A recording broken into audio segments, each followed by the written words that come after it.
needle picking cars and let them cook. Fanboys that are complaining, yeah, eat a frog, bro. I swear to God, if I find out this, I'm gonna start drawing out. Bro, the B58 boys are something different.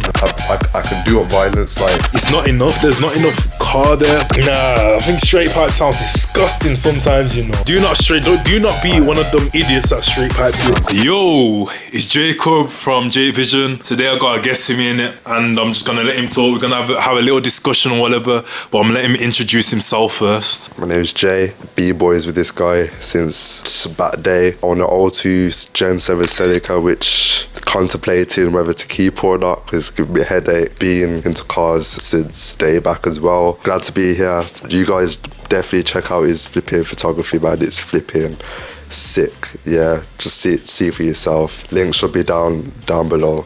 And yeah, man, glad to be here. We got another topic today, and we're gonna talk about cars and why they're depreciating. We're gonna wonder why they're depreciating, look into them, see what's depreciating at the moment, kind of give our opinions and maybe tips on what we would go for and what we wouldn't go for, and kind of explain to why maybe something like this would be happening. So any ideas? What have you got right now? What's the car, the number one car that you're looking at right now? You're thinking, rah, that's depreciating like mad. There's one car, bro. There's one car. Yeah, Golf R32. $6,000. Madness. What? Yeah, V6. It's the Mach 5's version of the Golf R. Like, not sure what these were coming out of factory price wise, but yeah, man, $6-7 you can get a V6 Golf. I mean, that is the most surprising to me, you know what I mean? On par is probably, you know, the G30 M5, you know, just because this hybrid thing, the G90 has come out, it's dropped $50,000 in depreciation. Yeah, tough. Very, very, very tough. Yeah, man, like there's a couple that's just, the market's mad right now, you know what I'm saying? The market's really, really mad, especially from the $10,000 like pocket. So, you know, you start to see things like Golf R's, you know, M140s, things like that. Really, really, you know, high potential cars. And yeah, man, like it's well, it's sick for us, you know what I'm saying? It's more, gives more access to more people. I think the market, like, obviously it's getting better, you know, but, you know, if people that want to invest money into cars and make money on cars, it's not looking good for them still. It's looking peak, man. So I'm looking at some of these right now on my iPad, and it's looking like a madness. First of all, I get one for 5950 straight off the bat, bro. What are you thinking of that? Yo, it's mad.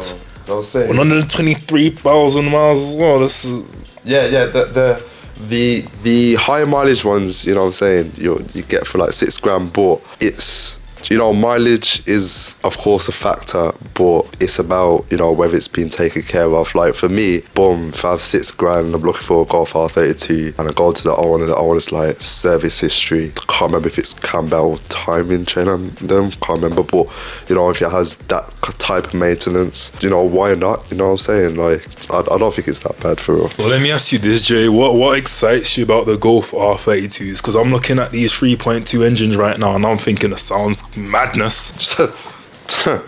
Yeah, V6 Golf getting a DSG or manual. DSG or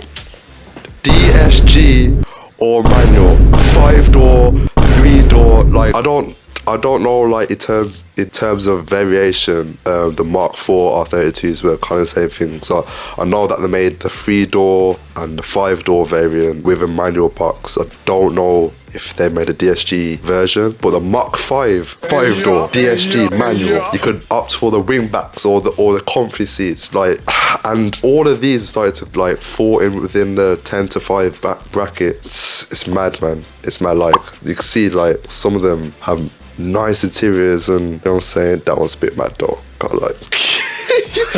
This one here is a mad one still. I can't lie still. So obviously you said about the DSGs, the manuals. So my question is to you, what would you go with in it? What would be your thing? If you had to kind of go for your spec, what would you go for, bruv? Of the Golf? The Golf R32s, what would you go for, fam? So my spec, my spec would be, oh, that's a good question, man. My spec would be a 5-door DSG. Reason being, when I think about these things, I think the best thing to think about when deciding about these things is the most compromise.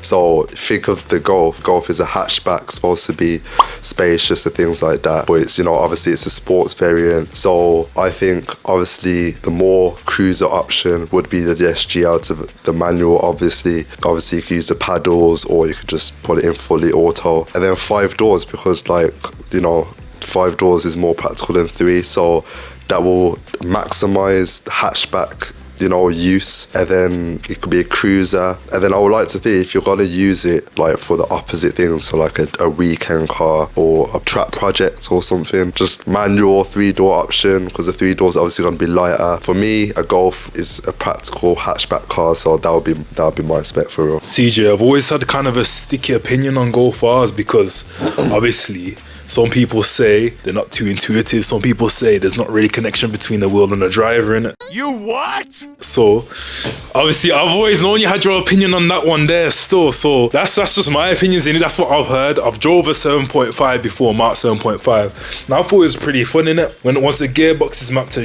everything's mapped, it's fun. But obviously you have your own opinions on that. So what are you saying about people that say that? Oh shit. Here we go again. If you can't have fun in a 300, what are they from factory, about 300 brake? In a Golf R, 300 brake, 4-wheel drive or all-wheel drive, can't remember the difference, yeah. DSG or manual car. What? Yeah? What? So, and furthermore, yeah, I have a Celica, yeah, so a lot of the people, they'll be like, oh, like, yeah, they're boring cars and whatnot. They'll be the same people who will look at my car and be like, I bet that's fun to drive. Listen, yeah, I have a Celica. Yes, it's fun to drive, but I think personally, I don't think I've ever driven. I think I've driven a GTI Mark 7, but I haven't drove the Golf R. But it's just like, I think I'll have equally as much fun in a Golf R than I would have in a Celica, even more so, because more power, things like that. You know what I'm saying? Like, I don't understand the logic of that. Like, it's a 300 hatchback. Like, I don't understand. Like, I think, yeah, like I said, I've driven the GTI, haven't driven the Golf R, but in the GTI I had bare fun. I was screaming, shouting, getting gassed. That's all I have to say with that. Okay, that's understandable still. So what else are we looking at? What else are we saying has depreciated that you really have an opinion on? What else has gone down in price that you're like, right, that shouldn't have happened? I'm gonna go a little bit up the range, yeah, and talk about E92 M3s. Are you crazy? And I'm so bad with these BMW flipping body codes, bro. The M4s, the one before the G series. Yeah, F20 M4s and E92 M3s in the 10 to 20,000 pound price range. Mad. Yeah, V8 BMW Coupe, slap a supercharged 700 brake right there. That's a mad one. There is something else, like even like exotic stuff, like Lotuses, you know what I'm saying? These really, really exotic cars, the older leases, things like that, about 30 bags. Gen 1 R8s. Mad, yeah. Gen 1 R8s, 30 to 40. These are supercars, you know. 30 bags, you get a Gen 1 R8. Crazy. There's a couple, man, you know what I mean? Like, everything's fallen, but one thing I would like to say is that the way this is monetized on social media about, you know, depreciation being a bad thing, it's not that deep. Like, because let's just take the M5 for example. When I see, oh man, like the £50,000 price drop. Number one, that just means more accessibility. And number two, you know, people who buy these cars, half of them, and I'm saying this with confidence, half of them, maybe even 3/4 of them, won't want to get rid of it. Like, do you think they care? Do you think they've tuned it to 1,000 break even and look at it and think, damn, just lost money on that? Well, that's just ruined my day. Like, that is not the market ain't even a bigger of a factor as it's being shown on social media. It's crazy, but you know, obviously, like I said, a lot of people like me and you, like, we look at the market getting gassed about certain motors falling in price, and you know, it's a good thing and not much of a bad thing in my opinion. Okay, this is what I want to talk about. I want to talk about the R8 in it, because I've drove it. I've tracked an R8 before. I've had fun with many cars like R8s, GTRs. I've had fun with some Lambos as well. And the R8 to me was the most underwhelming. I'll be so honest. I've drove an R8 before. It's completely underwhelming. It's not fun on the track. There's too much understeer. There's no connection with the gearbox, and when you flick it, like, it's insane. The paddle shifters do not interact well with the gearbox, in my opinion. So what is your opinion on the R8? Why do you think it's depreciated so much in price? And would you recommend anyone to get an R8 ever, compared to all these other cars on the market? Yes, straight. Yeah, don't listen. You see, the type of confidence I have here, I'm willing to like tell you exactly why you should get the car, whatever car you bring to me. That's the confidence I got, right? The Audi R8 Gen 1, I'm presuming. Yes. Right, you can either get a V8 or a V10. You can either get a manual or a DSG. In terms of driving, I've never drove one personally. The closest thing I've ever drove to it is an RS4. Has the same V8 engine as in that Gen 1 R8, and I was gassed. As you could tell, I'll probably get gassed driving a lot of things. I'll get gassed driving a Corsa VXR. I'll get gassed driving a lot of things. But yeah, man, like, people are all different. They will have different driving experiences. But 1,000,000%, you know, an R8 has earned my respects at least, and should be an option to anyone. And I'm not even kidding about this. But mate's mate brought one. He's 20. Sit off for this. Can you guess what insurance, like how much insurance is paid for it? Wait. I think I know this guy though. It's mad. Yeah. Yeah, I think I know this guy though. I kind of know this guy from his TikToks and that. Wait. Am I thinking of the same guy? I don't know. The one he's brought is like Darth Vader grey. Yes, with the V10 Plus, is it? Nah. No. It's different. This one's a Gen 1 V8. Okay, I'm thinking like different. Well, guess the insurance. The insurance is peaked. It must be a madness, like £5,000 I'm seeking. £5,000. £850. Huh? Yeah. Huh? I don't know where he lives. He must live in flipping Alice the Wonderland. Yeah, certain. But yeah, his insurance is £850. If you're young, why not get it? You know what I'm saying? Yeah, man. Just yes. Like, if you ask me like what would be like any downsides or anything, I would say it's obviously it's a supercar, so high maintenance costs, and it's like I said, 4-wheel, all-wheel drive. You need to know the difference. But yeah, the all-wheel drive, so you won't get that. You know, I think it's rear biased. I can't remember, but did the car feel rear biased when you drove it? Understand. Well, I don't know then, but yeah, man, like, I think it's a cool car, but yeah, the downside is that you won't get the back flicking out on you and things like that, so, you know, it's less drama than a lot of other things out there, but like, the R8's a sick car, man, for real. Yeah, I agree with that. I think it's a good car, and I think it's nice to look at. I'm looking at a lot of these Gen 1s, 2009s, you can get them for about 27 grand. Yeah. That's what I'm thinking. You can get them for about, bro, it's 27 grand. All you need to do is slap on a private plate. No one's gonna know the year. They're just gonna think you're driving like a 100 grand car straight up. Mad. Straight up. I've always thought they were nice, you know. I've been a much bigger fan of the TTRSs though, I'll be so honest. Like, I just think that, you know, what are you saying though? Because to me, the TTRSs are baby R8s, 2.5 litre engines. They sound insane. They're little quick, rapid things. And on the road, on the main road, where you're going to be driving most of the time, because you're not going to track an R8 really every day, bro. If you get an TTRS, you'll be able to drive on the road easy, just completely burn out anyone that you drive against in it from 0 to 60. Like, it's peak to whoever's on the line with you, in my opinion. I want to say something that might even anger you. I'll be so real. You see the TTRS? It's not even its fault, yeah. It's like the way it looks. But I think, yeah, the TT itself, let's just say that so I get cooked less, yeah. The TT itself is closer to an MX-5 Miata to an R8. 4 seconds!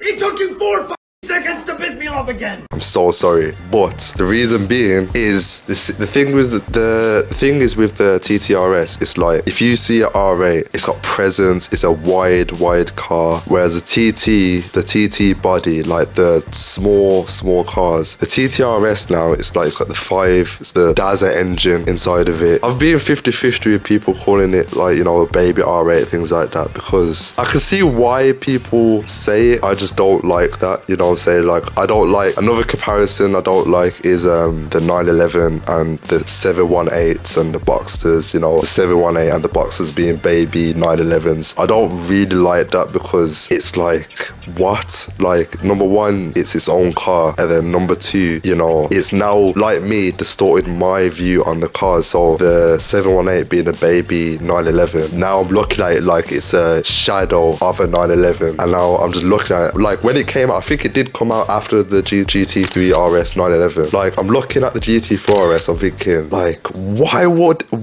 I buy that? You know what I'm saying? Like, the GT3 RS is there, the price range is kind of similar, like, why? You know what I'm saying? This comparison with cars being a baby R8, things like that, I don't think is a very valid. The TTRS is a sick car. Like, I just slandered it for like a good 1 minute, but it is a sick car. All the generations, all the marks, I don't know how many generations there is of TTRS. They've discontinued it, I believe. It's a sick car, but like the price as well, yeah, TTRS, they're like, what, 60 bags? The new ones? Well, not new ones because it's discontinued, but like the 2018 ones. Yeah. 60, 70 bags, and look how close you are to the R8 price range. Do you know what I'm saying? Like, the R8 price range, I don't think we'll ever go into the 100 grand mark. Obviously, there is some special editions that there is. More people now know that the R8 is very, very close to the Huracan, and the Huracan is now taking over that 100 to 150k price range. The R8's found its spot, and the TTRS is very, very below it. And then, you know, people who look at them and be like, that's where it belongs because it's a baby R8. Nah, man. Like, I think, I don't know, that's the reason why I'm not really 100% on it. It's because, like, it's there and it's just chilling. It's a sick car, you know, it's got its own aura. And yeah, man, it's a decent car still. It's a decent car. See, I've always thought it's about the wow factor. You're gonna, because the R8 has so much presence compared to a TTRS, I would get it to kind of get, you know what I'm saying, to look good in front of people.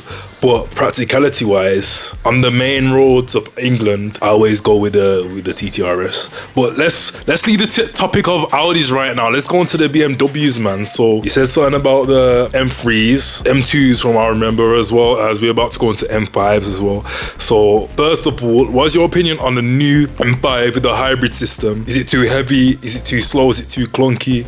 And what do you think of the previous generations of the M5? Listen, yeah, you see you, man, that are flipping, pretending you know what you're talking about, saying it's too heavy, it's bro, yeah, like, oh my, composure, yeah, composure. The new M5, yeah, okay, it's heavy and it's slower. That's peak. I'll be real, that's peak. Again, like, why is it so? You, man, are the same man who say dumb things like, oh yeah, like, Golf R's are boring.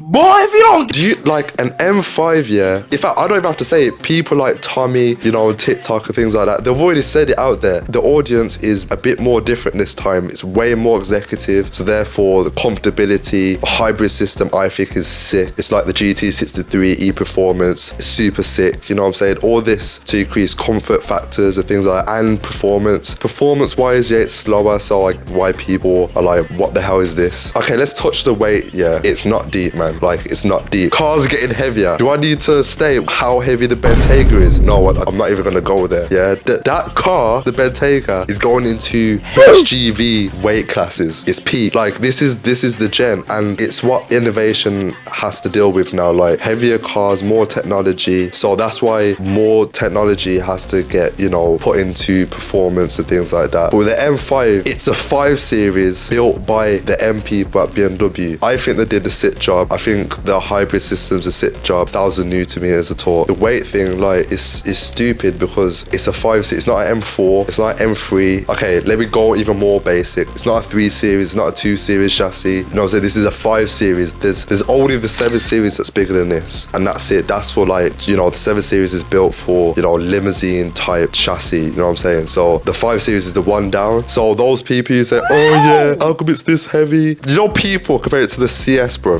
What? Like, why? You know what I'm saying? Allow the weight thing, man. Like, it's stupid. Like, what is it? It's like 2.1 tons or something like that. It's heavy, but like I say, it's a 5 Series chassis. In terms of the powertrain, and they could have done better, I think. The V8, I forgot what the engine's called, but the V8 in that, super capable. So yes, I think they could have done better with that. Who knows? Maybe they've done it so it's more reliable, things like that. Because from what I was hearing in the G30 M5s and the F Series M5s, they had a lot of oil problems, things like that. If they turned down the power, well, no, I think they're up the power, but the 0-60 is slower. You know, who knows? It could be because the V8 in that is, they just want it to built for reliability. Who knows? But I think it's a sick car, bro. Like, and the looks of it, the light up grille, you either hate it or love it. I think the light up grille on the XM looks super dope. The interior, super dope. What else? The powertrain, good. Yeah, man, it's a sick car. Like, I think they come with carbon roof from factory as well. You know what I'm saying? Like, people they've like needle picked such dumb things about that car, like the weight and that. But it's a 5 Series, so I don't know why. I don't know, man. Like, I think it's a sick car for real. See, this is my opinion on the M cars. If you want something kind of executive and quick, go for the M5. You're never gonna have as much fun as you really should do with an M5, because one, it's too big of a car to bring on the back roads or to rag it around on everyday roads. Yeah. Second of all, it will all become fun if you track it. It will all become fun if you can use it to its full limits, its full capabilities, its full horsepower, which you're not gonna use on normal UK roads. Second of all, I've always preferred the M4 over anything else. I prefer the looks more. I prefer the S58 engine. I prefer how easy it is to just unlock the capabilities through a tune. The M2s, the M3s, they're beautiful cars, don't get me wrong, but I see way too many of them. There are too many people have them right now. I'd rather go with something like a JDM, like give me a GTR over both of those. Like, give me something else, even like a 370Z. I'd rather go with Percy. A 370Z Nismo, I'll go over that than like an M2 and M3. But that's just me personally. But y'all need to start complaining about the weight. You know it's for executive use now. Like, the times have changed. Hybrid systems are coming out. Cars are getting heavier. But y'all are still complaining to BMW. Like, at the end of the day, just accept what's coming on, and just, if you don't like the car, move on to the next. Find something new. And you know what? Yeah, I swear to God, if I find out it's you M-Light fanboys that are complaining, yeah, listen, yeah, you lot should flipping eat a frog, bruv. Why are you trying not to laugh, bro? That's different. Because, fam, like, do you M-Light boys? So presumably you would justify getting a 440i over a M4 or a 340i over a M3. All those cars, those M-Light variants are heavier than the M cars. So I don't understand this whole weight thing. Just stop needle picking cars and let them cook. They got a new M5 out, hybrid, and they gave you the V8, yeah? There was rumours that it was going to be an inline-6 twin turbo, yeah? Then I can't lie, I wouldn't be sitting there justifying the car. But, you know, the weight with the V8, twin turbo V8 in the previous M5, there's a strapped electric motor to it. Do you know what I mean? Like, just the people who can afford these cars as well, I know they're looking at it and seeing, wow, it's a sick car. Maybe the weight is a bit too much and things like that. But they're looking at it and be like, fair play, you know what I mean? Like, this is TikTok, man. This TikTok gate under my skin. And yeah, man, like, I'm not gonna start drawing out some of the comments I've been seeing and whatnot, man. So yeah, man, just I think the appreciation for cars that are coming out, new ones, I think we should give them some leeway, you know, things like stricter guidance, you know, exhaust emissions. They have a lot to work with, and we're still getting M cars. Like, look at Audi. We'll be very lucky to get another RS car. Do you know what I'm saying? So, you know, like, just let them be, man. Like, I think gratefulness has to like get reevaluated at a certain point. 100%. Just be happy you didn't get an inline 6, because that car would have been much more of a boat than you've already got. So just comment down below, would you rather have wanted an inline 6 or a V8? Which one do you really prefer? Would you rather inline 6, something a bit longer but lasts a bit more on petrol? Do you think that the, you know, B58 boys are going to come in and be like, it should have came with a B58?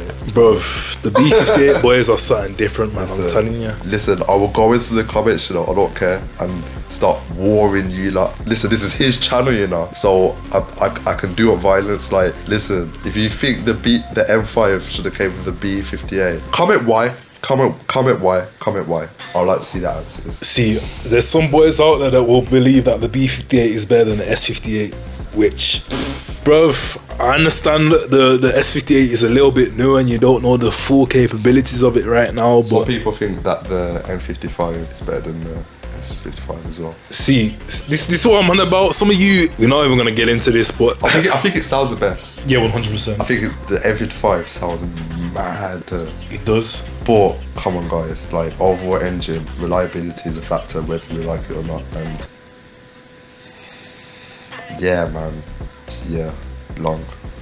Let's get into another topic over here. So I want to go into the JDMs because I've been looking at the 350Zs recently, the 370Zs. So if you had to pick between the two, the 350Z and the 370Z, what would you go with and why? And which one do you really prefer on the road? Just look at looks wise or just seeing it. What's your drawbacks with having a 350Z compared to the 370Z, and what's your drawbacks with having a 370Z compared to 350Z? I think 100%, in fact, sorry, 100% Wilding. I think both of them cars for me, like a lot of car comparisons and what I would get. I think the 350 and the 370, you know, I can't remember if they're exactly the same chassis, but yeah, man, super close. I think it depends on what I would be getting it for. So, you know, the 370, I think I would get as a daily. I would do them up, you know, and mod them up very similarly. I think I would slap a flipping wide body on a 350 if I had a 350. But for that reason, along with a couple other reasons, I'll pick a 350. It's been out longer,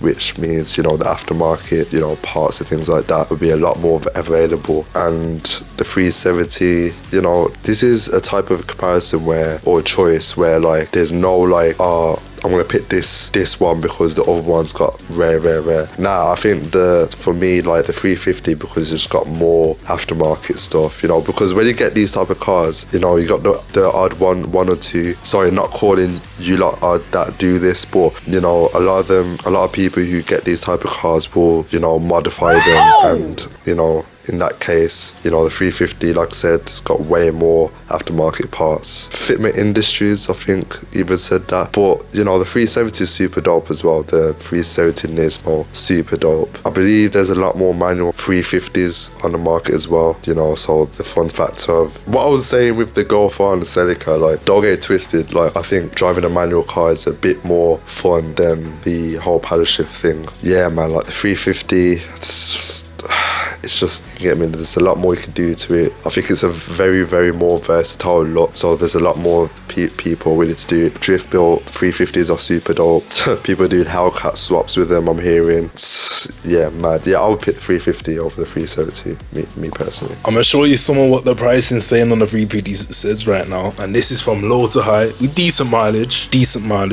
Look at that, $4,000. But you know what's mad? Like, it's always been like this, you know. This ain't even a depreciation thing. Like, they've always been around the 4 to 8 or 4 to 10k price range. Like, it's mad. The 370s being a bit more higher until recent times. The Nismos have stuck exactly where they were, which was, I think, near like around 20 to 30k. But this ain't even new. Like, they've always been like that. But you know, with like 350s as well, like, it's 50-50 on the maintenance factors and things like that. You know, I've heard, if you go on the forums, there's things that go wrong, you know, and like I said, a lot of people who get these cars are, you know, the first thing they say is, you know, strap a turbo, strap a supercharger. Then that's where you really, you know, put in certain things at risk, you know, certain things that people have been saying on the forums that go wrong. You know, it's not a perfect car, and I don't think it's, you know, close to perfect, but it's a really good, fun, you know, car with a lot of potential. The thing is, I think this is why mine's like this when comparing JDMs to Germans. I think it's because, you know, JDMs aren't perfect either for those who are like JDM. RS3, especially when you do bolt-ons and things like that, will be more reliable than strapping a supercharger or a turbocharger to a 350. It just is, you know what I mean? So, you know, with this whole JDM and German thing, you know, a 350 could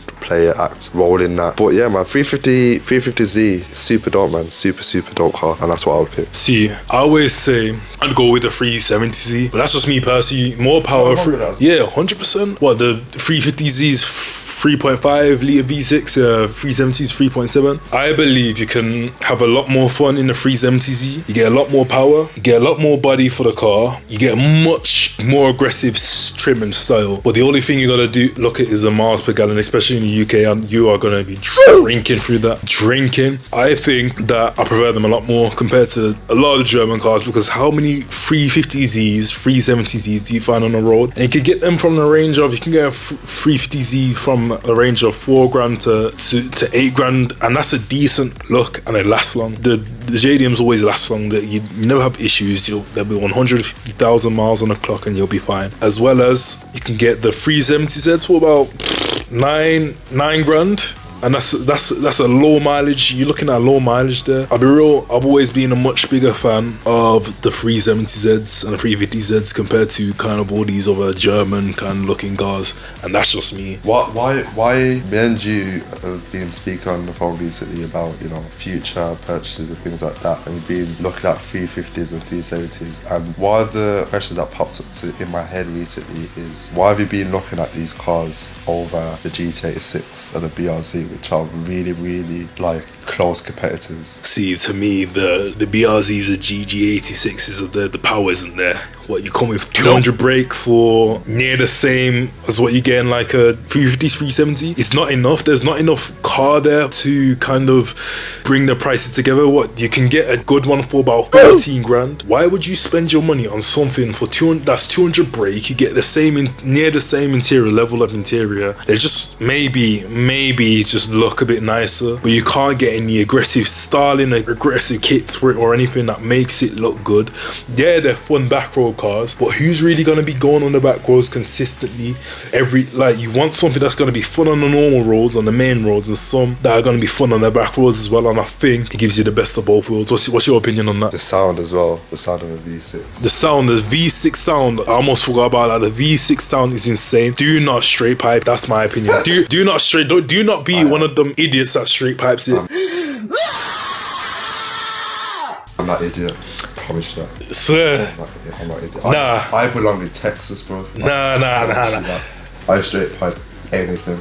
Nah, I think straight pipe sounds disgusting sometimes, you know. Disgusting, like, it don't... Obviously, listen, if you get high up I-10, yeah, you straight pipe that thing, then yeah, what he's saying, innit? I was in college, year 2 and year 3, I was part of a racing team, and our event was Charles de Walsh, and super dope event. You should check them out. Most everything was there was straight piped. Yeah, I loved it, man. You know what I'm saying? A lot of the Austin stuff was there back in them days when, you know, there was producing cars. There weren't no catalytic convert silencers and things like that. You're mad. So yeah, man, straight pipe anything, you know what I'm saying? There's a limit though. Like, listen, people who straight pipe, let's just say for example Corsa VXRs, I'm with you, man. He might be like, allow it, man, but I'm with you. I hear the reason why you shouldn't, yeah, man, but like, it's like, you know what it is, like, you know, take the Corsa VXR, I can't remember what is it, 1.6 turbo? I think it's 1.6 turbo in them, right? Yeah. So Vauxhall have made an engine to fit in a race built Corsa, and they put catalytic converters, things like that, and it's our job to like take it out so we can hear the actual noise of the engine. It's simple as that, innit? If it farts, bangs, it's whatever, innit? Like, I'm with you. Like, but the reason why I'm saying that is because if you get a box standard flipping Fiesta titanium, yeah,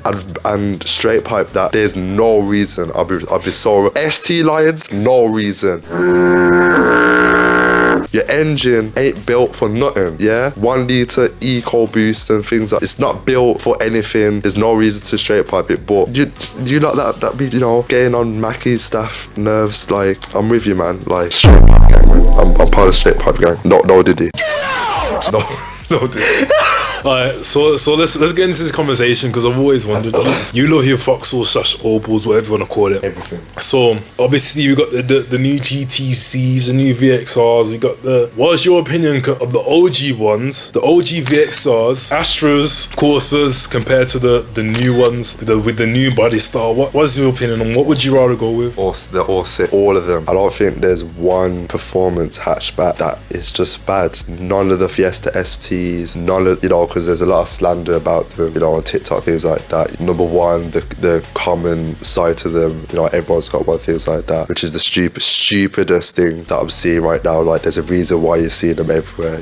People wouldn't get bad cars, so I don't know why people use that point. But anyways, and second, like, people saying, at the end of the day, it's a Fiesta. I don't understand that, because then you could say to an M3, at the end of the day, it's a 3 Series with a body kit and a bigger engine. You know what I'm saying? Like, and then people will lash out at me and be like, that's a dumb perspective. But it's you lot's perspective. Like, I don't understand. Like I said, I like 99, like, I would like to think that I like 99.9% of all cars. Fiesta STs, Corsa VXRs, everything are sick. Astra VXRs, one of my favorites is the GTC VXR, but do I think it's better than the OG one? Yes I do actually. I think the OG Astra VXR is a really, really sick, dope car. I think the GTC VXR actually pulls off a lot of finesse when they made that car.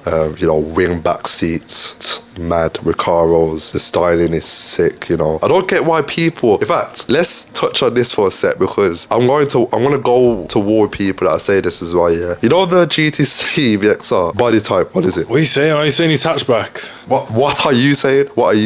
I'm saying hatchback personally, that's just me. I want to know why people are calling it a coupe. Huh? Yeah, it's mad. And then I remember watching Matt Watson's like review on it, right? And it says hatchback, on the title, but then he starts calling it a coupe in the video. So I don't understand why people think it's a coupe, but it's whatever. And then a lot of people will be like, the body type looks like a coupe, but the Astra name is, a hatchback, but remove. Yeah, coming off that, super dope cars, Focus STs, Focus RSs, super dope cars. They're all sick, man. Yeah, super dope cars for real. See, I've never been a fan of these Focuses, these Focus STs. I just think you'll get the person that can't driving them, and then they'll wrap it around a tree, not figuring out that there's loads of understeer when they're just ragging it. Like, what are you doing? If you've got a Focus ST or anything of that sort on those levels, calm it down on the roads, because a lot of the time you're just going to wrap it around the tree, wrap it around in a fence, into a bush, into a pole, and then your car's done. And I've seen it many times. I've seen many videos, and when I've gone to car meets, I've seen them just struggle to drive it. Do it, man.